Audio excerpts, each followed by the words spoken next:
Hello दोस्तों, तो आज हम बात करने वाले हैं कक्षा 10 गणित का चैप्टर नंबर 3 दो चर वाले रैखिक समीकरण प्रश्नावली 3.1। तो जो चैप्टर नंबर 3 है इससे लगभग बहुत इम्पोर्टेंट चैप्टर है। 3.1 इम्पोर्टेंट भी है और आसान भी है। इसमें जो 3.1 इसकी जो पहली वाली एक्सरसाइज है इसमें हम समीकरण बनाना सीखेंगे, और जो इनकी इसके बाद वाली 3.2 3.3 एक्सरसाइज है उनमें हम इन समीकरणों को कैसे हल करते हैं, प्रतिस्थापन विधि, विलोपन विधि, वृत्तगुणन विधि आदि विधियों का मतलब अध्ययन करेंगे। तो जो ये वाली पहली वाली एक्सरसाइज है इसमें हमको केवल समीकरण कैसे बनाना ये सीखेंगे। इसमें 3-4 क्वेश्चन है, उसमें केवल हमको क्वेश्चन दिया होगा, उससे समीकरण बनाना है। तो 3.1 प्रश्नावली 3.1 का जो हमको पहला प्रश्न दिया है वो दिया है, आफ्ताब अपनी पुत्री से कहता है 7 वर्ष पूर्व मैं तुमसे 7 गुनी आयु का था, अब से 3 वर्ष बाद मैं तुमसे केवल 3 गुनी आयु का रह जाऊंगा। इस स्थिति को बीजगणितीय रूपों में व्यक्त कीजिए। इस क्वेश्चन को बीजगणितीय रूप क्या होते हैं, मतलब समीकरण एक्स एक्स तथा वाई के रूप में, एक्स तथा वाई के रूप में इसको व्यक्त कीजिए। इसी को बोलते हैं बीजगणितीय रूप। तो हमारा प्रश्न क्या है कि आपका अपनी पुत्री से कहता है 7 वर्ष पूर्व मैं तुमसे 7 गुनी आयु का था। यहाँ पर लिखेंगे हल, लिखेंगे माना। हमको एक्स तथा वाई में समीकरण बनानी होती है, तो मान लेंगे हम, माना कि जो आफ्ताब की आयु है एक्स वर्ष है, उसकी पुत्री की आयु वाई मान लें। माना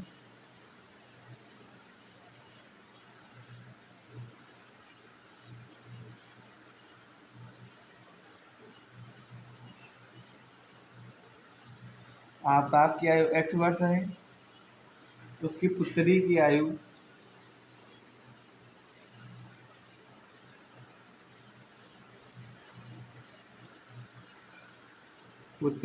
वाई वर्ष है। कह रहा है कि 7 वर्ष पूर्व मैं तुमसे 7 गुनी आयु का हो जाऊंगा।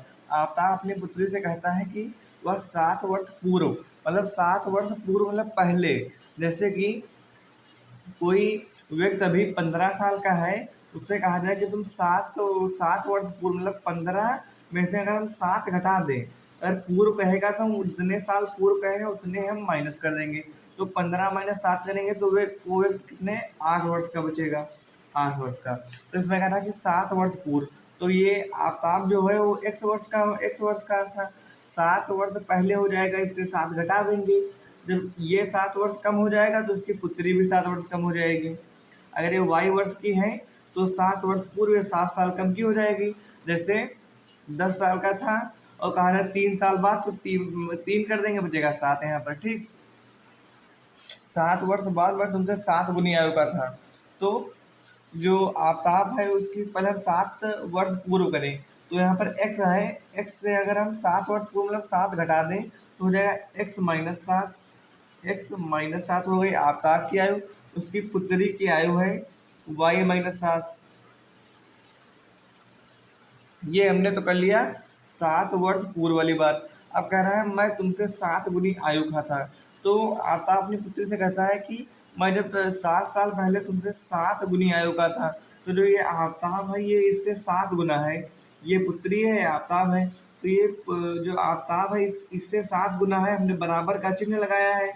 तो जब 7 गुना ये है, अगर हम इसको 7 से गुणा कर दें तो ये दोनों बराबर हो जाएंगे, क्योंकि ये तो पहले से ही इससे 7 गुना आयु का ज़्यादा है। तो जब इसको हम 7 से गुणा कर देंगे तो ये 7 गुनी आयु का था, ये 7 गुनी आयु की हो जाएगी, दोनों बराबर हो जाएंगे। तो हमने बराबर का चिन्ह लगाया है समीकरण बनाने के लिए। तो ये कह रहा था कि 7 वर्ष पूर्व मैं तुमसे 7 गुनी आयु का था। अब ये 7 गुनी आयु का आफ्ताब था, हमने इसके पुत्री को 7 गुना कर दिया, तो ये 7 गुना पहले से था। तो ये अब दोनों बराबर हो जाएंगे। हमने बराबर का चिन्ह लगाया है, तो हमको दोनों पार्ट बराबर रखने हैं। अब हम इसको हल कर लेंगे, तो यहाँ से x - 7, अब हम 7 के अंदर गुणा कराएंगे तो हमको मिलेगा 7y, माइनस का 7 गुणे 7 करेंगे तो 49 आ जाएगा। अब x और y वाले पद एक तरफ कर लेंगे, ये यहाँ पर प्लस का 7y है, इधर आएगा तो हो जाएगा माइनस का 7y, फिर माइनस का 49 इधर लिखा रहेगा। ये माइनस का 7 बराबर के इधर है तो उधर रहेगा, प्लस का 7 हो जाएगा। x माइनस 7y, अब माइनस का 49, माइनस के 49 से जब 7 जाएगा तो बचेगा माइनस का 42। उनको बीजगणितीय रूप कहा था। बीजगणितीय रूप यही होता है किसी समीकरण का, जैसे x प्लस वाई बराबर 3, ऐसे ये होता है बीजगणितीय रूप। तो हमने ये निकाल दिया। आप चाहें, अगर आप करना चाहें तो x माइनस 7y, ये माइनस का 42 इधर लाएंगे तो हो जाएगा प्लस का 42 बराबर का 0। चाहे आप ऐसे लिख दीजिए, इसको समीकरण 1 बना लीजिए। 3.1 एक्सरसाइज में केवल आपको समीकरण बनाना सिखाया गया है। फिर अगली वाली एक्सरसाइज में आपको इनको हल कैसे करना है, इनकी विधियां होती उससे आप फिर ये आप यहाँ पर लिख देंगे प्रथम शर्त से। प्रथम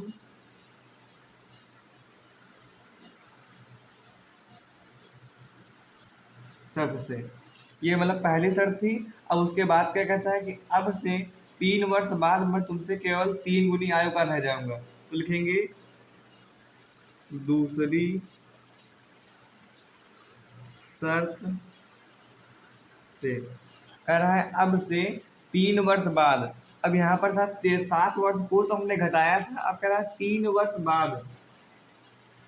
तो जैसे 3 वर्ष बाद है, जैसे आज वो मान लीजिए आफ्ताब के हमने एक्स मानी थी, तो 3 वर्ष बाद मतलब 3 वर्ष आगे, तो आगे मतलब प्लस का 3। जब पूर्व कहेगा तो माइनस कर देंगे, जो जब कहेगा पूर्व कहेगा तो माइनस कर देंगे, बाद या पश्चात कहेगा, जैसे कह रहे हैं कि 3 वर्ष पश्चात, तो उसमें प्लस कर देंगे। पूर्व पूर्व से यहाँ पर पूर्व कह रहा है तो हमने माइनस किया था, अब यहाँ पर कह रहा है 3 वर्ष बाद मतलब आगे, 3 साल आगे, 3 साल आगे उस, और 3 साल एक्स वर्ष का था तो उसके आयु में 3 वर्ष और जुड़ जाएंगे। जैसे कोई 10 वर्ष का है, वो कहे कि मैं 3 वर्ष बाद, तो 10 प्लस 3 11 वर्ष का हो जाएगा। ठीक, तो ये एक्स वर्ष का था, इसकी आयु में ये 3 वर्ष बाद, इसके आयु हमने 3 जोड़ दिया। अब उसकी पुत्री की आयु y थी तो इसमें भी हम 3 जोड़ देंगे, क्योंकि बड़े तो दोनों होंगे ना। कहता है अब से 3 वर्ष बाद मैं तुमसे केवल 3 गुनी आयु का रह जाऊंगा।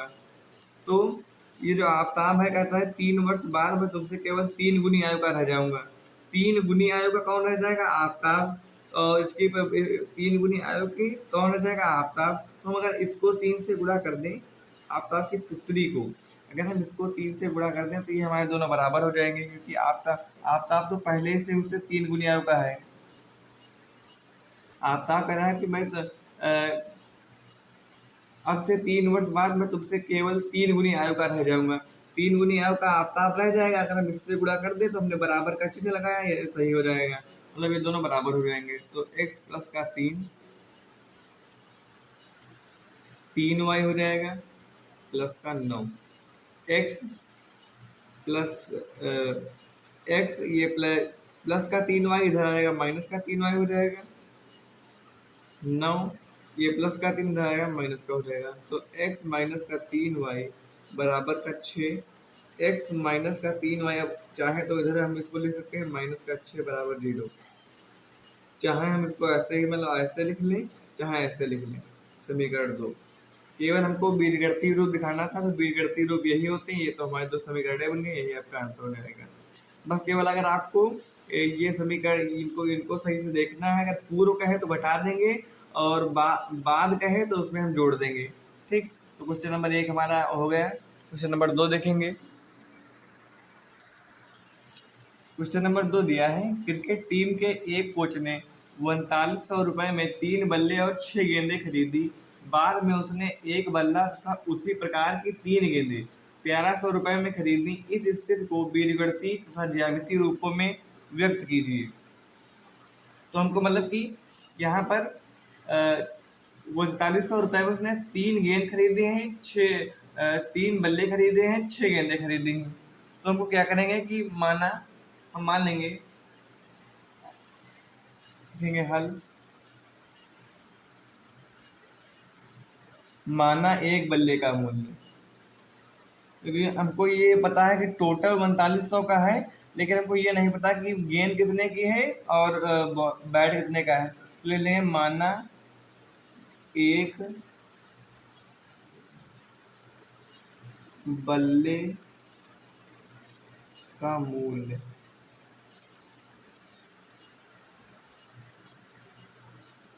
एक बल्ले का मूल्य x रुपए मान लेंगे।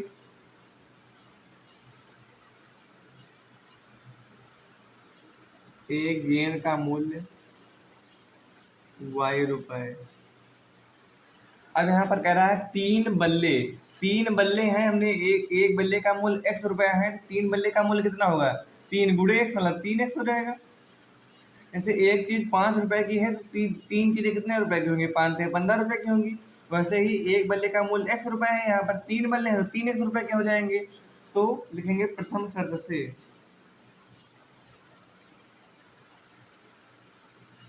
प्रथम शर्त से तीन बल्ले 6 गेंदें 3900 रुपए की हैं। अब एक गेंद y रुपए की है, 6 हैं तो 6 × y मतलब 6y। तो यहाँ पर तीन बल्ले मतलब तीन बल्ले, और फिर 6 गेंदे खरीदे तो 6 गेंदे मतलब दोनों चीजें 3900 रुपए में है, तो दोनों चीजें हम जोड़ देंगे, 6y हो जाएगा 3900 रुपए। और 3900 रुपए में तीन तीन बल्ले 6 गेंदे उसने खरीदी, कितने 3900 रुपए में समीकरण एक बन गई। अब द्वितीय शर्त से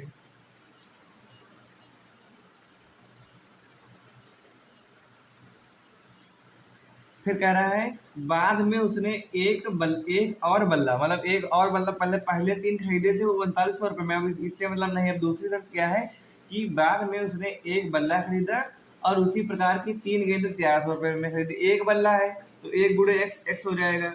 अब तीन गेंदे हैं तो तीन गेंदे हैं y रुपए, एक गेंद है y रुपए के 3y हो जाएंगी, और टोटल कितने रुपए उसने उसको देने पड़े 1100 रुपए। ये समीकरण 2 हो जाएगी। अब केवल हमको समीकरण के रूप में इसको दिखाना था, तो हमने समीकरण के रूप में दिखा दिया। लिखा है कि इस स्थिति को बीजगणितीय रूप में व्यक्त कीजिए। देखिए कितनी आसानी से, केवल आपको इस पर थोड़ा सा ध्यान देना है। बल्ले और गेंद का मूल्य हमने x और y रुपए मान लिया और कंडीशन के हिसाब से दिखा दिया, हमारा क्वेश्चन सॉल्व हो गया। अब क्वेश्चन नंबर 3 के बारे में देखेंगे। क्वेश्चन नंबर 3 दिया है 3 किलो सेब और 1 किलो अंगूर का मूल्य इसी दिन 160 रुपए था।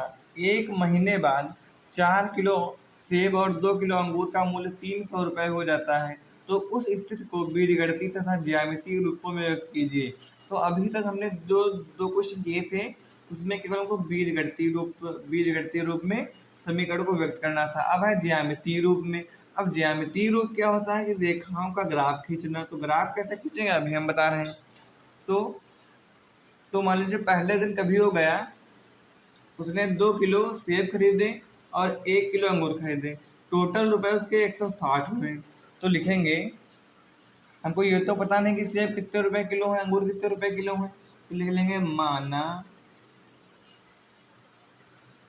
1 किलो सेब का मूल्य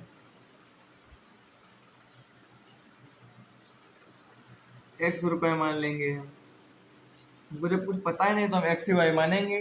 फिर उसने सेब खरीदा था और अंगूर खरीदा था। 1 किलो अंगूर का मूल्य मूल्य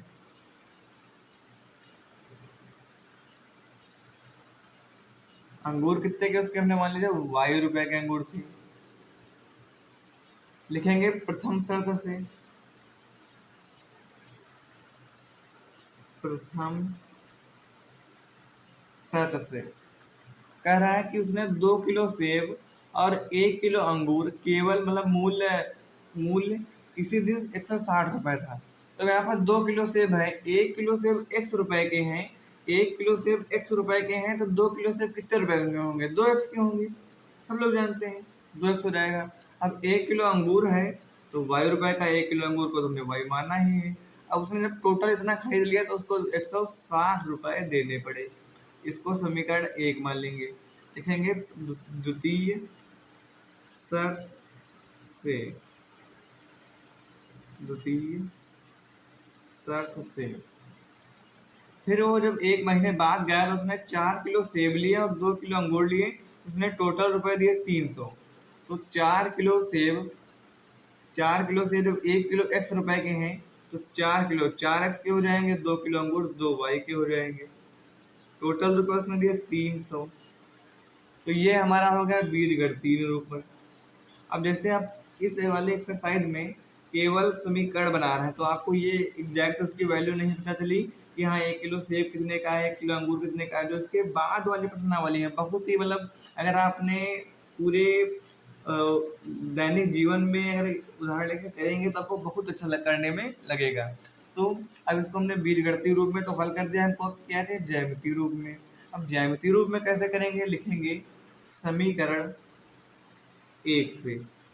पहले समीकरण 1 का काम खत्म कर लेते हैं। समीकरण 1 से क्या है, 2x प्लस वाई बराबर 160। अब यहाँ पर हम पहले क्या करेंगे, पहले हम x की जगह पर 0 रखेंगे तो y का मान देखेंगे, y की जगह पर 0 रखेंगे तो हम x का मान देखेंगे। तो यहाँ पर हमने एक डब्बा बना लिया।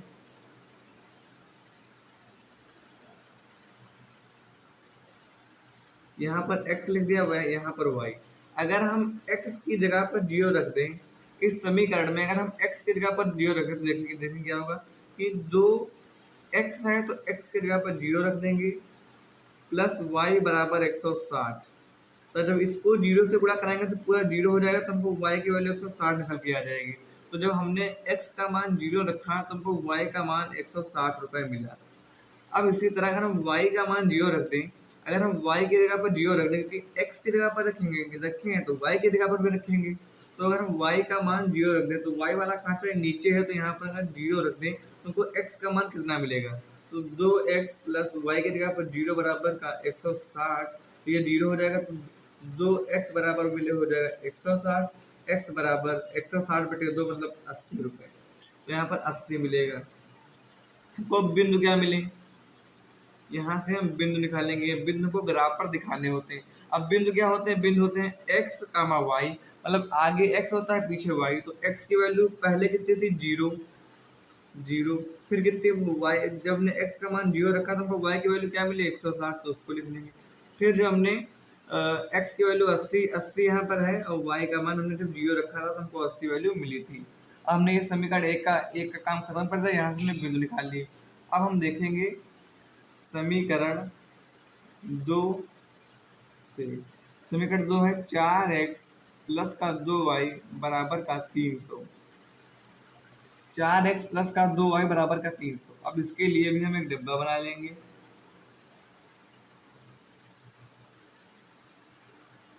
पहले डिब्बे में ऊपर लिखेंगे x, दूसरे में लिखेंगे y।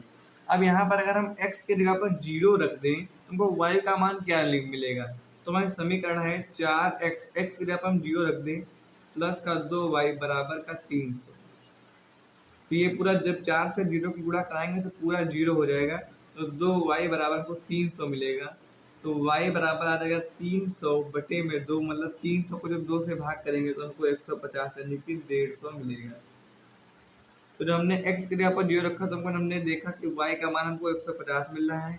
अब हम y की जगह पर 0 रखेंगे तो हमको x का मान क्या मिलेगा, तो 4x प्लस का 2y का मान 0 रखेंगे तो 0 हो जाएगा बराबर में 300। तो 4x बराबर 300, तो x बराबर 300 बटे 4। तो जब इसको काटेंगे तो आ जाएगा 4 सत्ते 28 बचा 2, 4 पंचे 20, x बराबर 75। x बराबर 75। अब यहाँ पर इतना हमने कर लिया, हमको इसका ग्राफ बनाना है। ग्राफ हम कैसे बनाएंगे अभी आपको आगे देखना है। अब ये जो ग्राफ है, जो अपने बिंदु यहाँ पर हम लिखेंगे, बिंदु लिख देंगे। हमने क्या, हमको बिंदु मिले, बिंदु हमको मिले हैं। जब हमने x का मान 0 रखा था, एक बिंदु होते हैं x का y, तो आगे हम हमेशा x को रखेंगे, पीछे रखेंगे y को। तो 0 का 150 हो जाएगा, आगे x को मतलब 75 का 0। अब केवल आपको इन बिंदुओं का काम है, ग्राफ के लिए केवल आपको इन बिंदुओं का काम है। तो ग्राफ हम कैसे बनाएंगे, यहाँ पर हमने एक पेपर लिया है। ग्राफ हमारा पेंसिल से बनाएंगे, जैसे कोई कुछ गलत हो जाए तो आपको मतलब उसको आप फिर से सही कर सकें। ये हमारा है ग्राफ, मान लीजिए थोड़ा अजीब तरीके का बना है, लेकिन आपको समझना है। तो ग्राफ में आपको बता दें कि जो ये अक्ष होता है ये पूरा ये होता है एक्स अक्ष, और इसको बोलते हैं एक्स डैश, होता एक्स अक्ष है, लेकिन इधर एक्स अक्ष के धनात्मक शब्द अंकों को लिखा जाता है, इधर ऋणात्मक मतलब माइनस वाली, ये इसको बोलते हैं वाई अक्ष, इसको बोलते हैं वाई डैश। वाई डैश यहाँ पर होता है मूल बिंदु जीरो, यहाँ पर जीरो लिख लेंगे। हमको चाहिए क्या, 160 और 80 मतलब, तो यहाँ पर अपने बिंदु लिख लेंगे,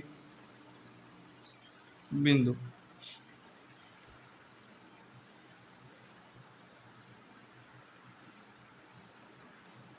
बिंदु के लिए 160 कामा 80, 1 2 3 4 5 6 7 8 9। अच्छा, एक चीज देखिए, यहाँ पर हम कोई माइनस की वैल्यू तो है नहीं, 160 80 150 75 तो माइनस का है नहीं, तो इधर जितने भी अवयव होते हैं इधर ये होते हैं माइनस के, नीचे माइनस के होते हैं। जब हमारे पास माइनस का कोई हमारे पास अंक है नहीं तो माइनस के लिखकर करेंगे, अगर हम माइनस के नहीं, इधर प्लस का होता है, ये प्लस का होता है, तो ये लिख लेंगे हम। ये सबको सोचना है जिससे पर हमारा टाइम बच जाए। ऐसे मान लीजिए पूरा खींच लेंगे तो आपको टाइम भी ज़्यादा लगेगा और सही भी नहीं बनेगा।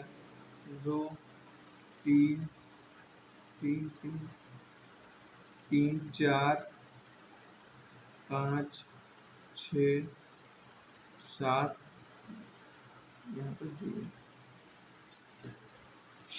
अब बिंदु आपके क्या है, बिंदु यहाँ पर लिख लीजिए,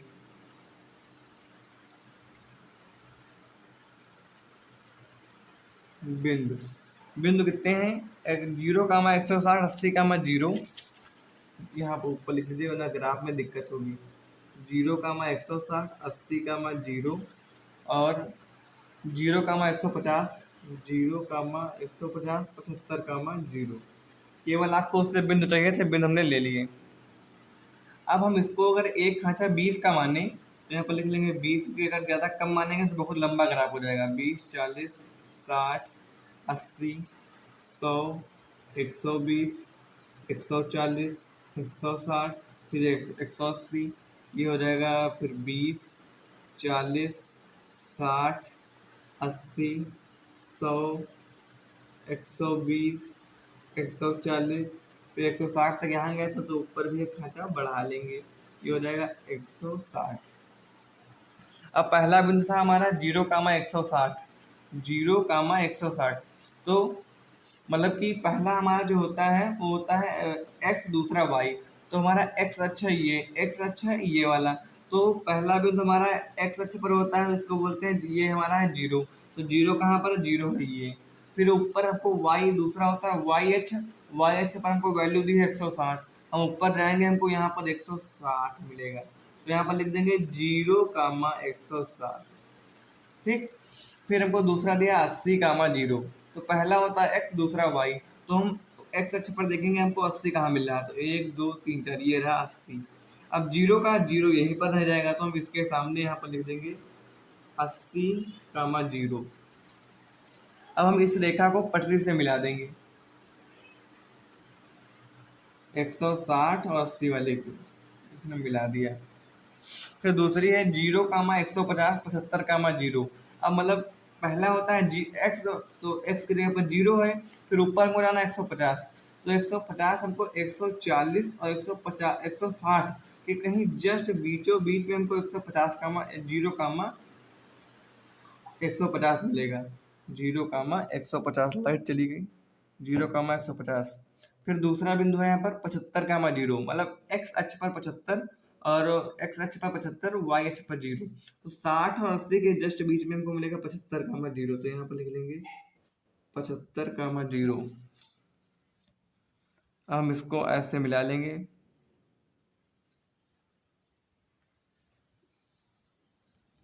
अब ये रेखा दोनों यहाँ यहाँ से मिलेगी, आप देख लीजिएगा, मतलब आप अपने कॉपी पे बनाना तो सही से बना लेना, आप समझ गए हैं। ये वाली बिठा देंगे, तो ये जो दोनों रेखाएं हैं समांतर हैं, तो जो पहली वाली समीकरण थी जो जिससे हमने निकाले थे, जो पहली समीकरण थी वो थी 2x प्लस का y बराबर 160, 2x प्लस का y बराबर 160, दूसरी थी 4x प्लस 2y बराबर 300। जो ये वाली है 4x प्लस 2y बराबर का 300। आपको ऐसे ही दिखाना है, मतलब ये दोनों रेखाएं जो हमने खींची है दोनों समांतर हैं, ये दोनों समांतर हैं, बस आपको ऐसे ही ग्राफ बनाना है। Okay, thank you friends. तो आपको ये तीनों प्रश्न हो गए।